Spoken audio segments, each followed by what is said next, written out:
Alright, welcome to the final day of Ether raids. We're taking on a Japanese player in a rematch here. He Edelgarded me, so we're gonna byleth him.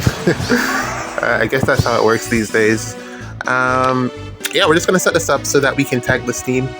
I was considering going with Marth here, but I ended up not doing it because I don't know, I just decided not to. I don't know.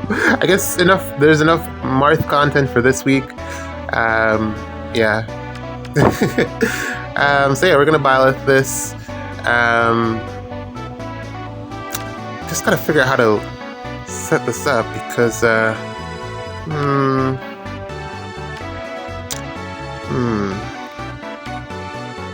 don't want to activate. Well, I'm gonna avoid Dua Shamir's weapon. So I don't get panicked. That's really the main debuff here that I'm worried about, because Yunaka is going to eat the Bright Shrine, so there really isn't any other debuff here for me to be too concerned with. I'm going to try to avoid the Tactics Room as best as possible. I think probably the best thing with the Tactics Room is to have a Dancer affected by it, one that has like formation buff or something, so that you can still move around even if you're constricted by the Tactics Room. Pretty much any other unit is probably just going to get completely crippled. So I'm going to probably hide Veil in the corner. It's a pretty big one too. It's a 80 Tactics Room, so I got to avoid that. But yeah, all in all, we are going to be able to clear this. I just got to make sure that I get my alignments correct. Interesting cav line layout in the fact that there's no Dancer, as well as he has double save here and Veronica off season. So that's a pretty good setup, if you don't mind me saying. It's a pretty decent team. It's just that, again, these cav lines are heavily dependent on the opponent having their back row completely full. For something like this, if I didn't have any space, it would be a lot more challenging because I wouldn't be able to avoid one of the lanes potentially. I mean, normally you probably have like the 2 corner lanes being safe, but then I'd get inflicted with the panic, and that would have been bad. I'd probably still be able to live, but it would have been a little bit more challenging because byleth is just that good. But it would have still been a little bit more challenging if I wasn't able to avoid the panic from Dua Shamir and her Discord. But yeah, I have the space. I can back up. I don't have to worry about too much. So yeah, it's really, once you do that, it's really just down to lane baiting.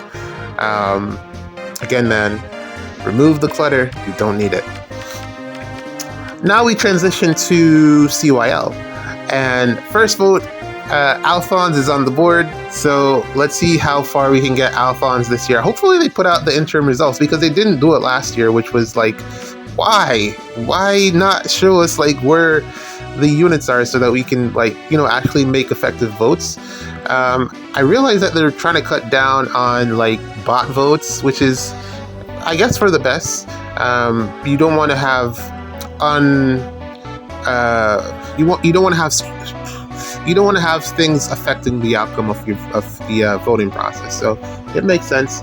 I think what I'm going to do for the first couple of days, I'm going to vote for Alfonse, and then I'm going to vote for Yunaka, and then I'll have like 1 vote left. I'll probably either I'll vote for Yunaka again, because I really want Yunaka to get a better ult. I don't like this winter Yunaka, I'm not going to lie. Not very high on it. I don't think she's going to last very long. Aside from the Kanto distro, I don't think she's very good. That's like the main reason that I use her, because of the Kanto. So yeah, I really want Yunaka to get a better ult. So yeah, hopefully that can happen. And then I'll probably like throw that last vote at, I was thinking there's a male character that I was like, maybe I should vote for this guy, but I don't remember who it was. I'll bring it up in a different video later on, but yeah, that's where my votes are going.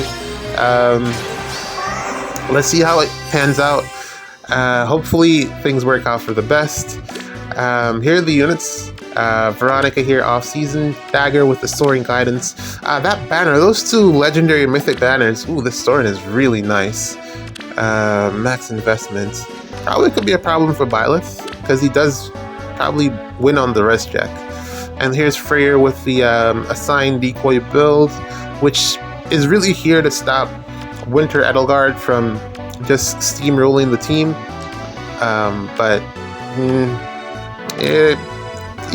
There's still so many ways to beat Cavlines, man.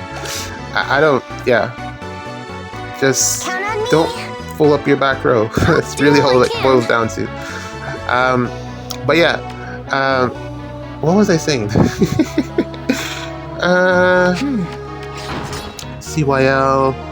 Where was that? The banner. The legendary and the mythic banners look really nice. They put a lot of good bait units on there, particularly that Rearm Tana. I'm gonna have to pull on that banner because I need a copy of Guidance 4 for my Catria. I wasn't able. I put it on Winter Cordelia and not Catria, which was a mistake. Not a like. It was just a mistake. I had enough copies as well to put it on both of them, but I ended up foddering attack speed Unity like an idiot to Ascended Merida, who I don't even use anymore. I didn't realize how important Guidance would have been, so forgive me for my sins. But yeah, I'm gonna see if I can pick her up even from the Spark. Would be great. Aside from that, it's not like the best banner. I do remember seeing something on Red. I don't remember which one of those banners had Rearm Crom on it. And I'm like, that's also a really good pickup because I want that sword.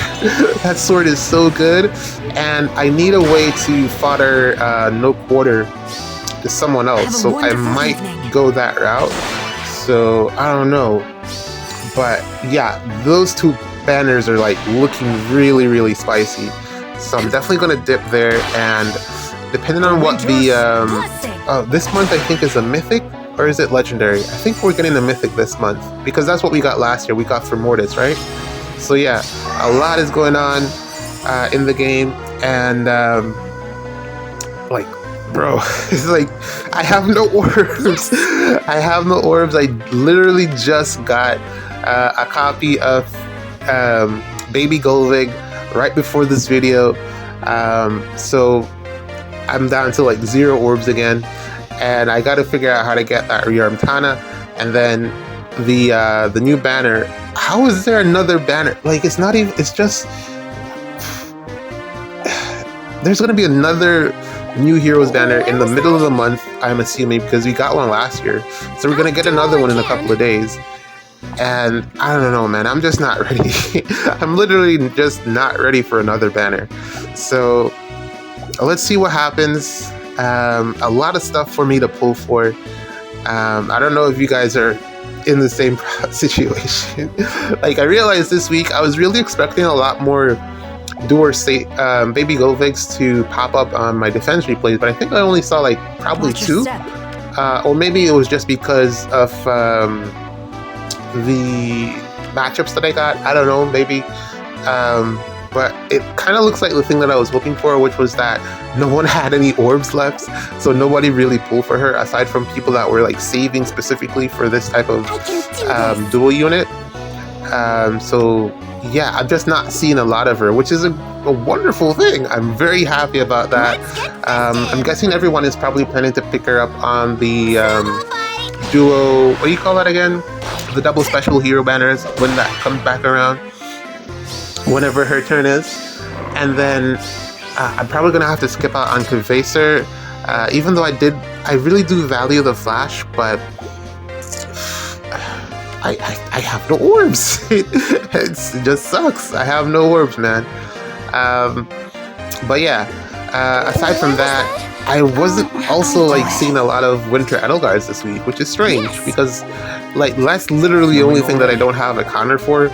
So I was just expecting to see that like a ton on defense, but like with like the last couple of hours to go, probably only 2 that I've seen. Well, I'm not gonna say that only one person has been successful with Winter Edelgard so far. Everyone kind of everyone else didn't really play very well. So yeah, just like a peek into what's going to be coming in the defense replays. Aside from that, I'm trying to build around Tina. I'm trying to see how that will work. I'll probably sneak it in if I can, just to see how it functions and how people play against it. And then I'm also going to see if I can get something for Dark Season with Safi, who I actually prefer Safi in terms of what she provides for Capture Balls specifically, because that's typically what I like to build. I really love Capture Balls. I don't know if you've noticed, but I really love Capture Balls. So I'm going to see if I can make that work. And then from there, we'll just see how everything else pans out. Yeah, man, it's been a really exciting couple of days in Faye. This month has been so jam-packed with stuff to do. Using the winter units, trying to get the Jew units that are on banners that are active. There's just been so much to do, man. I've like been so busy like with new ideas, new defenses builds that I'm just trying to tinker with. Yeah, man, I'm really excited just to see like how some of it pans out. I'm also like really excited for it to not be for Golvig and Kavisser to no longer be bonus, because I really want to like use a different map. The map that I use for defense is really the one that is specifically for it's really specifically for cav defenses when I'm using it, because it has that's opening that allows them to go down. Normally, if I'm just like using infantry units, I usually have like a more restrictive map. So yeah, I just don't like seeing the same map over and over again. It's kind of dull. So I'll probably like swap it out as soon as their bonus season is over. I don't think I'll be using Golvig once she's no longer bonus, because she just doesn't have enough stats to really get the job done. So that's gonna be a free spot. But anyways, we'll see how that pans out, man. It's been a fun week.